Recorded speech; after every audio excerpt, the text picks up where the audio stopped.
मूलतः ग्रामीण परिवेश के उन बच्चों को लक्षित करता है जो आर्थिक रूप से अक्षम हैं। इसीलिए हर साल सुपर 50 और सुपर 30 के नाम से जून में एक एग्ज़ाम लिया जाता है। उस एग्ज़ाम को पास करने वाले इन 80 बच्चों को पूर्णतः निःशुल्क शिक्षा दी जाती है। बात की श्योरिटी नहीं दे सकता है कि एक जॉब लेके निकलूंगा या नहीं निकलूंगा, लेकिन हाँ इस बात की गारंटी है कि मैं इस संस्थान से एक अच्छा इंसान बन के ज़रूर निकलूँगा। मैं वर्ष 2011 में ही कौन बनेगा करोड़पति खेला और 25 लाख रुपए जीत कर आया। उस राशि को मैंने, यहाँ जो पीछे आप बिल्डिंग देख रहे हैं, ये एक समय जीर्ण शीर्ण अवस्था में हुआ करती थी। ये 25 लाख रुपए मैंने इसी बिल्डिंग के रेनोवेशन में लगाए और उसके बाद इसे खड़ा किया। जय हिंद शिक्षा संस्थान में एक ही कैंपस के अंदर 8 प्रकार की सुविधाएं हैं। बच्चों के रहने खाने के अलावा उनका 17 विषयों की तैयारी जो कि पीएससी और सब इंस्पेक्टर को मूलतः फोकस करके की जाती है। इसके साथ ही gym, library, physical activity, sports activity और इंटरव्यू की तैयारी, ये सभी चीज़ें यहाँ पर उपलब्ध हैं। घास का ये टुकड़ा इसी मिट्टी से उगता है और अपना जीवन खत्म होने के बाद इसी मिट्टी में दोबारा मिल जाता है। मानव जीवन भी प्रकृति से प्रेरित होनी चाहिए और प्रकृति की पहली शर्त है कि आपको जितना सब कुछ मिलता है वो आपको समाज को वापस लौटाना है। विरले लोग होते हैं जो समाज को अपना सब कुछ अर्पित कर देते हैं और ऐसी ही एक शख्सियत हैं प्रदीप मिश्रा। आप मध्य प्रदेश पुलिस में डीएसपी के पद पर कार्यरत हैं, लेकिन आपने अपने कंधे पर जिम्मा उठाया है कि आप अपने जैसे और युवाओं को, समाज के गरीब तबके से आने वाले युवाओं को ऐसे ही बड़े पदों पर पहुंचाएंगे। नमस्कार, मैं सौरभ कुमार, आप देख रहे हैं आयुध की खास पेशकश पॉजिटिव न्यूज़।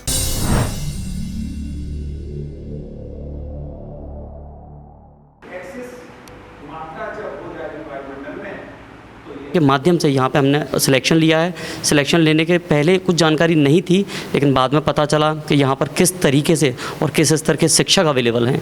और दूसरी तरीके से यहाँ पे और भी सुविधाएं उपलब्ध हमें कराई गई हैं। लाइब्रेरी का कोई भी चार्ज हमसे नहीं लिया जाता। यहाँ पे जिम निःशुल्क है। ऊपर से फिज़िकल, जैसे जो कॉम्पिटेटिव एग्ज़ाम्स जिनमें फ़िज़िकल की तैयारी करनी होती है या जिनमें फ़िज़िकल होता है, उनके लिए भी यहाँ पर कोच निःशुल्क अवेलेबल हैं।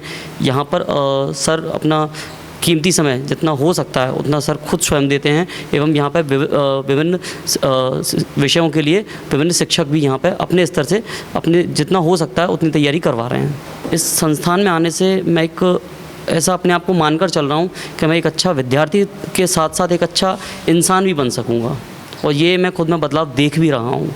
शायद मैं एक यहाँ से इस बात की श्योरिटी नहीं दे सकता है कि एक जॉब लेके निकलूँगा या नहीं निकलूँगा, लेकिन हाँ इस बात की गारंटी है कि मैं इस संस्थान से एक अच्छा इंसान बन के ज़रूर निकलूँगा। मेरे जीवन का सबसे बड़ा उद्देश्य यही है। मैं संस्थान के बारे में जहाँ तक बात है, वर्ष 2011 से संचालित है ये जय हिंद शिक्षा संस्थान, और इस जय हिंद शिक्षा संस्थान में एक ही कैंपस के अंदर 8 प्रकार की सुविधाएं हैं।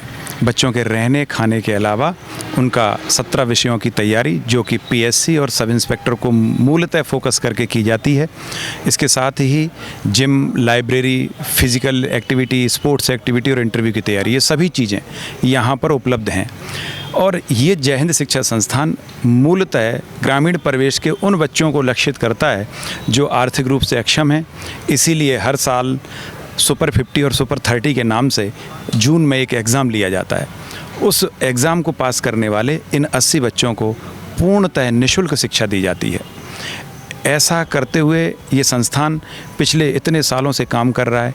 यहाँ सैकड़ों बच्चों ने सरकारी नौकरियों में सिलेक्शन लिए हैं, और हमारा उद्देश्य ये है कि यहाँ बच्चे आएँ जो वाकई ज़रूरतमंद हैं। उनको यहाँ मेरे जैसे कई पुलिस अधिकारी और भी हैं जो यहाँ जुड़े हुए हैं, वो आकर समय समय पर अपनी सेवाएं देते हैं।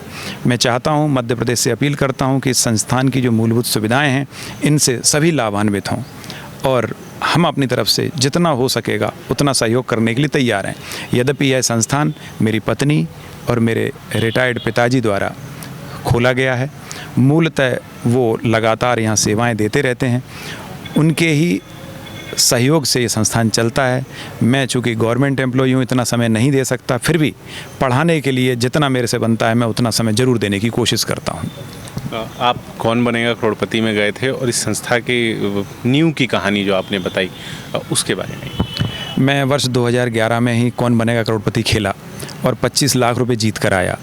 उस राशि को मैंने, यहाँ जो पीछे आप बिल्डिंग देख रहे हैं, ये एक समय जीर्ण शीर्ण अवस्था में हुआ करती थी। ये 25 लाख रुपए मैंने इसी बिल्डिंग के रेनोवेशन में लगाए और उसके बाद इसे खड़ा किया ताकि बच्चों को यहाँ रहने की सुविधा भी मिल सके, पढ़ाई की उत्तम व्यवस्था मिले और एक एकेडमी में जिस तरह की सुविधाएं होती हैं सारी बच्चों को यहाँ प्राप्त हो सकें।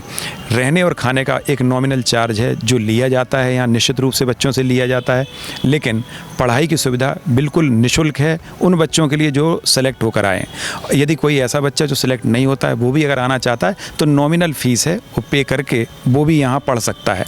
इसके साथ ही मैं वर्ष 2014 में अमिताभ बच्चन जी की कौन बनेगा करोड़पति टीम का एक्सपर्ट भी रहा। उन्होंने बतौर एक्सपर्ट मेरा चयन किया। मध्य प्रदेश से मैं इकलौता हूँ जो कौन बनेगा करोड़पति खेल भी चुका हूँ और एक्सपर्ट भी रह चुका हूँ।